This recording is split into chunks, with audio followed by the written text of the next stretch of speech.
লন্ডনে প্রকাশ্যে সাবেক নৌ প্রতিমন্ত্রী, রাজধানী থেকে সাবেক এমপি আব্দুল আজিজ গ্রেফতার। তুরাগ তীরে চলছে ইজতেমার প্রথম পর্বের দ্বিতীয় ধাপ, ইবাদত বন্দেগীতে মশগুল মুসল্লিরা। এবং উন্নত জাতের চারা উৎপাদনে জনপ্রিয় হচ্ছে পলিনেট হাউস, স্বপ্ন দেখছেন কৃষকরা।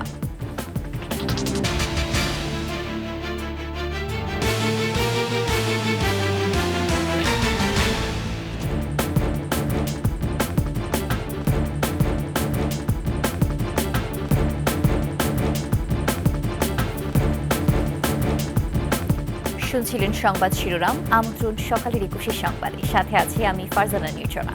দর্শক, ২১ টেলিভিশনের সংবাদ একই সাথে সরাসরি দেখতে পাবেন আমাদের ফেসবুক পেজ www.facebook.com/2124 অনলাইনে। এছাড়া সাবস্ক্রাইব করতে পারেন www.youtube.com/@21etv চ্যানেলে। এবার সাবেক নৌপরিবহন প্রতিমন্ত্রী ও আওয়ামী লীগের সাংগঠনিক সম্পাদক খালিদ মাহমুদ চৌধুরীকে লন্ডনে প্রকাশ্যে দেখা গেছে। সম্প্রতি লন্ডনে যুক্তরাজ্য আওয়ামী লীগের একটি অনুষ্ঠানে যোগ দিয়েছিলেন তিনি। ইস্ট লন্ডনের একটি হলে যুক্তরাজ্য আওয়ামী লীগ এক কর্মী সভার আয়োজন করে। সেই অনুষ্ঠানে উপস্থিত হয়ে বক্তব্য দেন খালিদ মাহমুদ চৌধুরী। এরপর বাংলাদেশের অন্তর্বর্তী সরকারের পদত্যাগ ও আওয়ামী লীগের নেতাকর্মীদের নামে হওয়া মামলা প্রত্যাহারের দাবিতে যুক্তরাজ্য আওয়ামী লীগের আয়োজিত মাসব্যাপী কর্মসূচির অংশ হিসেবে ইস্ট লন্ডনের বিভিন্ন স্থানে লিফলেট বিতরণ করেন তিনি।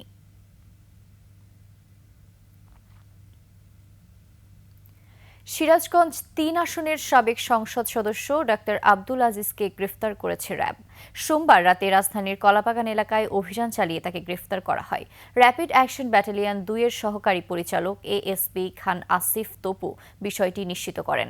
তিনি জানান, সিরাজগঞ্জের তাড়াশ থানার একটি হত্যা চেষ্টা মামলায় কলাবাগান এলাকা থেকে তাকে গ্রেফতার করা হয়েছে। তার ব্যাপারে আইনানুগ ব্যবস্থা নেওয়া হচ্ছে। বাদ ফজর আম্বয়নের মাধ্যমে ৫৮তম বিশ্ব ইজতেমার প্রথম পর্বে দ্বিতীয় ধাপের দ্বিতীয় দিনের আনুষ্ঠানিকতা শুরু হয়েছে। ময়দানে নির্ধারিত ৪০টি খিত্তায় অবস্থান নিয়ে ধর্মীয় বয়ান শুনছেন ধর্মপ্রাণ মুসল্লিরা। পাকিস্তানের মাওলানা ওবায়দুল্লাহ খুরশিদ বাদ ফজর বয়ান করেন। বিশ্ব ইজতেমার মূল মঞ্চ থেকে বিভিন্ন ভাষায় ইসলামী বিধিবিধানের ওপর দিক নির্দেশনামূলক বয়ান দিচ্ছেন দেশি বিদেশি মুরব্বীরা। আগামীকাল আখেরি মোনাজাত শেষে হবে দ্বিতীয় ধাপের বিশ্ব ইজতেমা।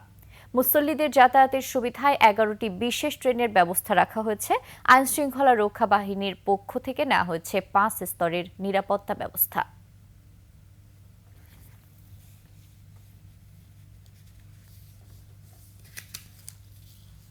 লাভজনক এবং উন্নত জাতের চারা উৎপাদনে জনপ্রিয় হয়ে উঠছে পলিনেট হাউস। পলিথিন, নেট, বাঁশ কিংবা লোহার অবকাঠামোয় তৈরি এই পলিনেট হাউস তাপমাত্রা ও আর্দ্রতা নিয়ন্ত্রণ করে বৈরী আবহাওয়াতেও চারা ও ফসল উৎপাদন নিশ্চিত করে। চারা নিতে ও পলিনেট হাউস দেখতে ভিড় করেন বিভিন্ন এলাকার কৃষক। জলবায়ু পরিবর্তনের কারণে এই পদ্ধতিতে চারা উৎপাদন নিরাপদ ও রোগবালাই মুক্ত বলছেন কৃষি বিভাগের কর্মকর্তারা। ময়মনসিংহ বিভাগীয় প্রতিনিধি আতাউর রহমান জুয়েলের তথ্যচিত্রে দেখুন ডেস্ক রিপোর্ট। ময়মনসিংহ সদরের চোরখায় জামতলার কৃষক দম্পতি সুইটি আলামিন সামাজিক যোগাযোগ মাধ্যমে দেখে এবং স্থানীয় কৃষি বিভাগের পরামর্শ ও সহায়তায় গড়ে তোলেন পলিনেট হাউস। পলিনেট হাউসে সূর্যের তাপ নিয়ন্ত্রণ সহ কৃত্রিম বৃষ্টির মাধ্যমে সেচ দেয়া হয়। আনিশা স্মার্ট হাইটেক অ্যাগ্রো নামের এই হাউসে উৎপাদিত চারার বেশ চাহিদা কৃষকদের কাছে। আমরা মোবাইলে, ইউটিউবে দেখলাম, ফেসবুকে দেখলাম, পলিনেট হাউস করলাম। পলিনেট হাউস করে তারপর বিভিন্ন জাতের চারা আমরা উৎপাদন করে তারপর আমরা এখান থেকে ভালো মানের চারা ব্যাপক লাভজনকভাবে বিক্রি করতে পারছি। তো এখানে তাপমাত্রাটা নিয়ন্ত্রণে থাকে, আর নিয়ন্ত্রণে থাকার কারণে আমাদের যে চারাগুলা উৎপাদন করা হয় এগুলা সুস্থ সবল থাকে এবং ভালো মানের চারা এখানে উৎপাদন করা সম্ভব হয়। বিভিন্ন জেলার কৃষকরা দেখতে আসেন এই পলিনেট হাউস। চারা নিয়ে লাভবান হচ্ছেন তারা। এটা অনেক জনপ্রিয়তা পেয়েছে কারণ এলাকার মধ্যে এটা ফার্স্ট টাইম। বিভিন্ন এলাকার মানুষ আসছে চারা নিতেছে। এখানে যখন আমাদের প্রয়োজন ঠিক সেই সময় আমরা এখান থেকে নিতে পারবো, সেটা আমরা নিজেরা এসে কিংবা কুরিয়ার সার্ভিসের মাধ্যমে নিতে পারবো। আমরা জামালপুর জেলা থেকে এসেছি। বৃহত্তর ময়মনসিংহে পলিনেট হাউস দেখে আমরা খুবই সন্তুষ্ট। কৃষিবিদরা বলছেন এটি সারা দেশে ছড়িয়ে দিতে পারলে নিরাপদ চারা উৎপাদন করে লাভবান হবেন কৃষকরা। পানি সরে যাওয়ার সাথে সাথে এই চারাগুলো লাগাইতে পারি, তাহলে আমরা আর্লি উইন্টারে যে সবজিগুলো এগুলা সঠিক সময় বাজারে পৌঁছাতে পারবো এবং কৃষকরা অর্থনৈতিকভাবে লাভবান হবে। অন্যান্য চারা থেকে পলিনেট হাউসের চারার রোগবালাই আপনার 70% কম হয় এবং ফলনও 30% বৃদ্ধি পায়। ময়মনসিংহ অঞ্চলে এ পর্যন্ত 120টি পলিনেট হাউস করা হয়েছে। সমর ইসলাম, ডেস্ক রিপোর্ট, 21 টেলিভিশন। দর্শক, এই বিষয়ে আরও জানতে সরাসরি যুক্ত হচ্ছে ময়মনসিংহ প্রতিনিধি আতাউর রহমান জুয়েলের সাথে। জুয়েল, জলবায়ু পরিবর্তনের কারণে পলিনেট পদ্ধতিতে চারা উৎপাদন নিরাপদ বলছেন বিশ্লেষকরা। আপনার কাছে এই বিষয়ের কি কি তথ্য আছে আমাদেরকে জানাবেন। নির্জনা, আপনাকে ধন্যবাদ। আপনার মাধ্যমে আমি জানাতে চাই যে ময়মনসিংহে এই যে পলিনেট হাউস, যেটি অত্যন্ত জনপ্রিয় হয়ে উঠছে কৃষকদের মাঝে, বিশেষ করে জলবায়ু পরিবর্তনের ফলে ঋতু বৈচিত্র্য তার নিজস্ব চরিত্র হারিয়ে ফেলেছে। সময় মতো বৃষ্টি হয় না এবং শীতকালে দেখা যাচ্ছে হঠাৎ করে কুয়াশা বৃষ্টি পড়ে। এজন্য চারা উৎপাদন ক্ষেত্রে বাইরের যে চারা কৃষকরা উৎপাদন করে থাকে সেটি আসলে ভালো চারা উৎপাদন হয় না এবং রোগাক্রান্ত হয়ে থাকে।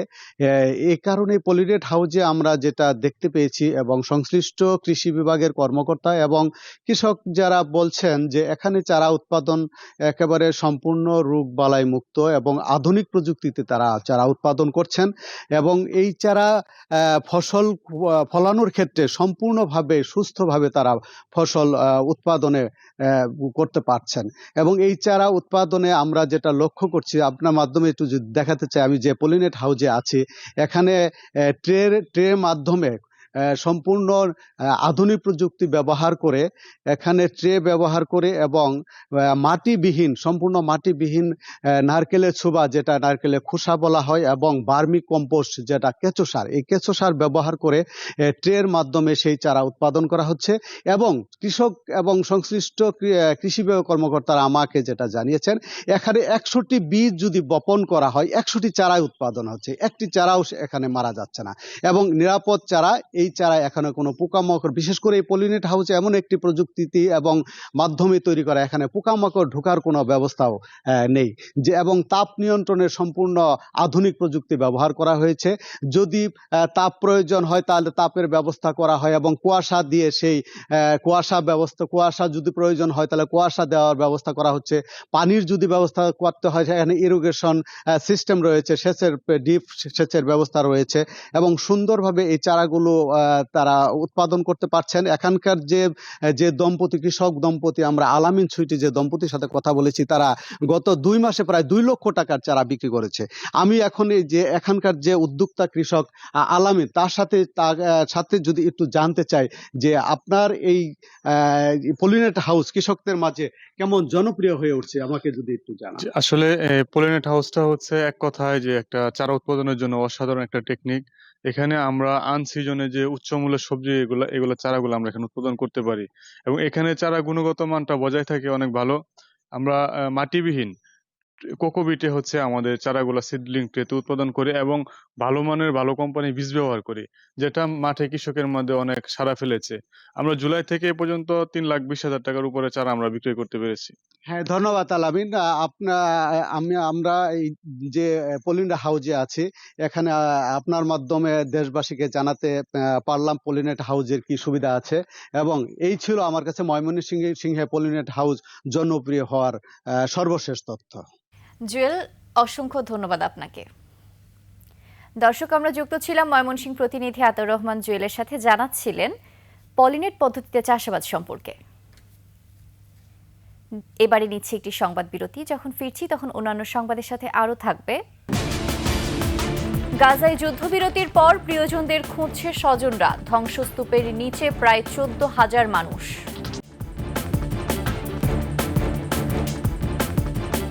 আবারও আমন্ত্রণ 21 সংবাদে। রেলপথ অবরোধের পর 7 দিনের জন্য কর্মসূচি স্থগিত করেছে তিতুমির কলেজের শিক্ষার্থীরা। শিক্ষা মন্ত্রণালয়ের যুগ্ম সচিব মহাখালী রেলগেটে গিয়ে আন্দোলনকারী শিক্ষার্থীদের জানান সরকার তাদের সাথে আলোচনায় বসতে চায়। এরপর কর্মসূচি স্থগিতের ঘোষণা দেয় তারা। দীপু শিকদারের প্রতিবেদন, জানাচ্ছেন মাহতাব মিনহাজ। টানা 5ম দিনের মতো সড়ক অবরোধ করার পর দাবি আদায়ে মহাখালী রেল ক্রসিং সড়ক ও রেলপথ আটকে তিতুমির শিক্ষার্থীদের অবস্থান। আর ক্যাম্পাসের ফটকে চলে আমরণ অনশন। তাদের দাবির মুখে ঢাকার সঙ্গে বন্ধ হয়ে যায় রেল যোগাযোগ। এর মধ্যে খবর আসে বিশ্ববিদ্যালয়ে রূপান্তরের দাবিতে আন্দোলনে নামা তিতুমিরের শিক্ষার্থীদের সঙ্গে আলোচনায় বসতে চায় শিক্ষা মন্ত্রণালয়। মন্ত্রণালয়ের মাধ্যমিক ও উচ্চশিক্ষা বিভাগের যুগ্ম সচিব নুরুজ্জামান জানান, বিশ্ববিদ্যালয় রূপান্তর নিয়ে সরকারের অবস্থান। পর্যালোচনা করে অতি দ্রুত সম্ভব একমতে আসার জন্য তিতুমির কলেজের শিক্ষক মণ্ডলী, ছাত্র প্রতিনিধি এবং শিক্ষক মন্ত্রণালয়ের প্রতিনিধিদের সম্মিলিতভাবে একটি প্রস্তাবনা তৈরি করে সেই সিদ্ধান্ত অতি দ্রুত গ্রহণ করা হবে। শিক্ষা মন্ত্রণালয়ের দেওয়া প্রতিশ্রুতি 7 দিনের মধ্যে বাস্তবায়ন না হলে নতুন কর্মসূচি ঘোষণা হবে বলে জানান শিক্ষার্থীরা।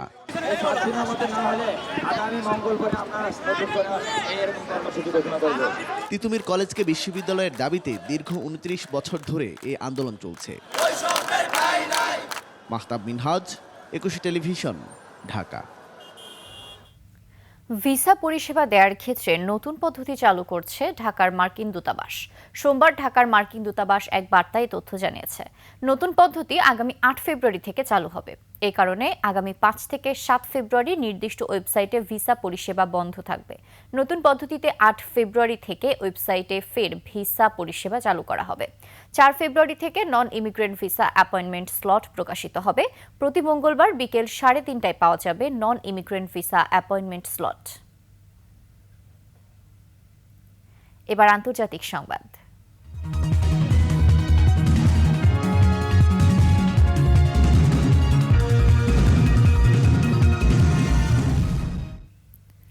যুদ্ধবিরতি চুক্তি কার্যকরের পর এখন গাজার ধ্বংসস্তূপে প্রিয়জনকে খুঁজছে স্বজনরা।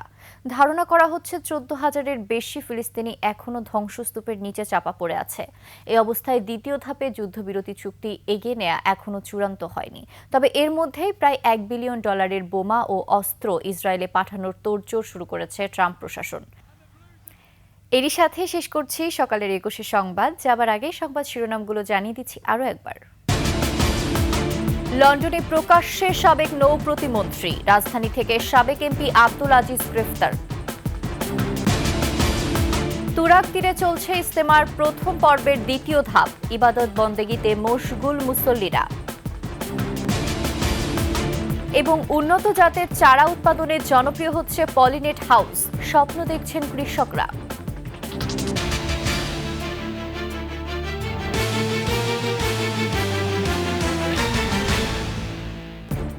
সর্বশেষ সংবাদ জানতে ডায়াল করুন 2021 নাম্বারে আর ভিজিট করুন 21-tv.com ওয়েবসাইটে। ফেসবুকে ভিজিট করতে পারেন www.facebook.com/2124 অনলাইনে। এছাড়া সাবস্ক্রাইব করতে পারেন www.youtube.com/@21etv চ্যানেলে। এতক্ষণ সঙ্গে থাকার জন্য ধন্যবাদ। পরবর্তী সংবাদ সকাল 9টায় দেখার আমন্ত্রণ রইল। 21-এর সাথেই থাকুন।